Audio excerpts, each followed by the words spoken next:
Let me ask you something. Have you ever looked at your life, your skills, your education, your potential, your ideas, and thought, by now I should be further? Not in a dramatic public way, not in a my life is a disaster way, more like a quiet, heavy feeling in your chest, a sense that you're constantly running, but somehow still behind. You're capable. People tell you that. You're so smart. You have so much potential. You could do anything. And yet, you feel stuck, delayed, underdeveloped, like everyone else got a head start you missed. And maybe you don't even talk about it, because from the outside, your life looks fine. So you think, I shouldn't complain. Other people have it worse. Why am I like this? If that's you, you're not broken. You're not lazy. You're not wasting your life. You may be experiencing something psychologists sometimes call quiet burnout. And today, we're going to unpack why highly capable people often feel behind, what's really happening in your brain and nervous system, and how to rebuild momentum without destroying yourself. Here's the first truth most people never hear. People who feel behind are often carrying more than others. More emotional labor, more mental processing, more self-doubt, more responsibility, more internal pressure. It's like trying to run a marathon while carrying a backpack full of invisible bricks. No one sees the weight. They just see you moving slower. And you think, what's wrong with me? But nothing is wrong.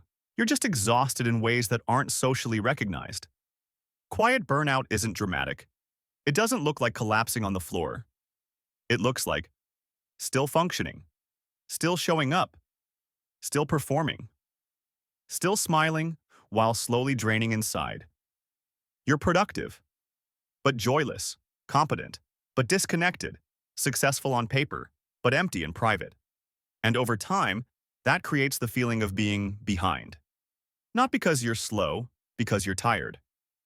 Let's talk neuroscience for a moment. But in simple language, your brain has two main modes: growth mode, rest and connect. This is when you're creative curious, motivated confident, open to learning. This is where progress happens. Survival mode, protect and perform. This is when you're anxious, hypervigilant, overthinking, perfectionistic, self-critical. This is where burnout happens.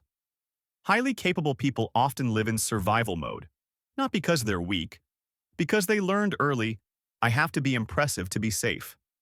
Maybe you learned, love equals performance, security equals achievement, worth equals usefulness. So your nervous system stays on high alert, always scanning. Am I doing enough? Am I falling behind? Am I wasting time? Even when nothing is wrong, that constant monitoring burns massive energy, like leaving your car engine running all night. Eventually, you stall. Let's be honest. Being intelligent and sensitive is a double-edged sword. You see possibilities, notice gaps, compare trajectories, imagine better futures. That's a gift, but also a trap. Because you don't just live your life. You constantly simulate alternate lives in your head. What if I had chosen that path? I could be further by now. I should be doing more. Your mind becomes a courtroom, and you're always on trial. No verdict, just endless prosecution. Research shows that high cognitive ability often comes with higher self-criticism, higher rumination, higher existential thinking. You don't just want success, you want meaningful success. Aligned success, and that takes longer. But nobody tells you that. Here's something fascinating. Many high-potential people develop in phases, not linearly. In waves, it often looks like phase 1, absorption. You're learning, watching, processing, internalizing. Phase 2, confusion. You feel lost, behind, disconnected. Phase 3, integration. Everything clicks. You accelerate. Most people quit in phase 2. Because phase 2 feels like failure, but it's not. It's incubation, like a seed underground, nothing visible, massive activity inside. If you're in this phase, you're not late, you're ripening. Let's get practical. First exercise, grab paper or notes. Write 3 columns. Column 1, Energy. Givers. What restores you? Certain people, certain work, certain environments, certain activities. Column 2. Energy. Neutral, doesn't drain, doesn't restore. Column 3. Energy drainers. What silently exhausts you?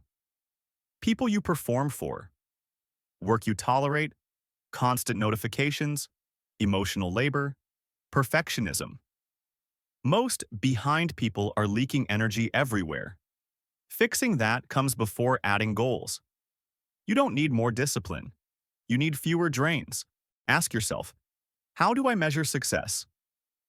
Many of you use invisible rules like, I should be ahead of my peers, I should have clarity by now, I should feel confident, I shouldn't struggle this much.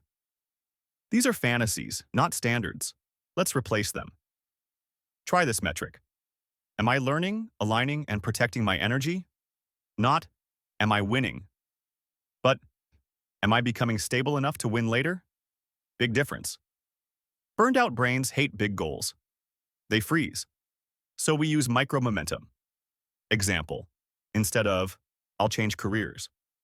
Try, today I'll research one role. Instead of, I'll fix my life. Try, I'll clean this desk. Your brain rebuilds confidence through completion, not inspiration. Action creates motivation, not the other way around. This is crucial. You cannot think your way out of burnout.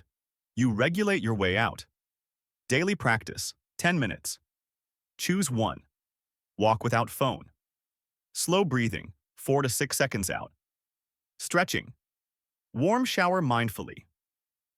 Music plus eyes closed. You're telling your body, I'm safe now. Safety creates creativity. Important. If you have ADHD, depression, trauma history, chronic anxiety, your behind feeling may be amplified. This is not weakness. It's neurology.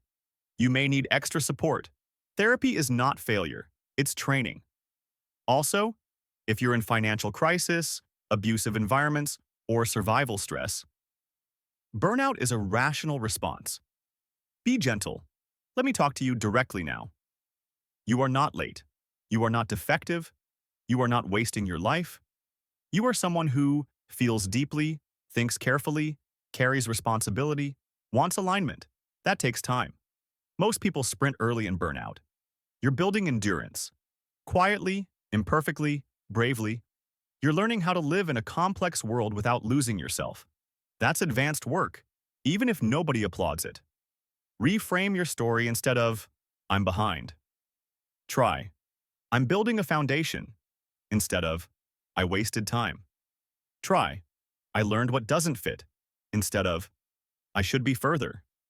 Try, I'm becoming someone sustainable. Language shapes identity. Choose yours carefully. Let's recap.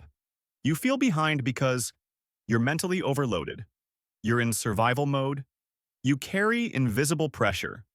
You're likely in a growth phase. You don't need to become someone else. You need to become rested enough to be yourself. And this week, pick one drain. Reduce it by 10%. That's it. Small changes, big trajectory. You're not late. You're waking up. And that's the beginning of everything.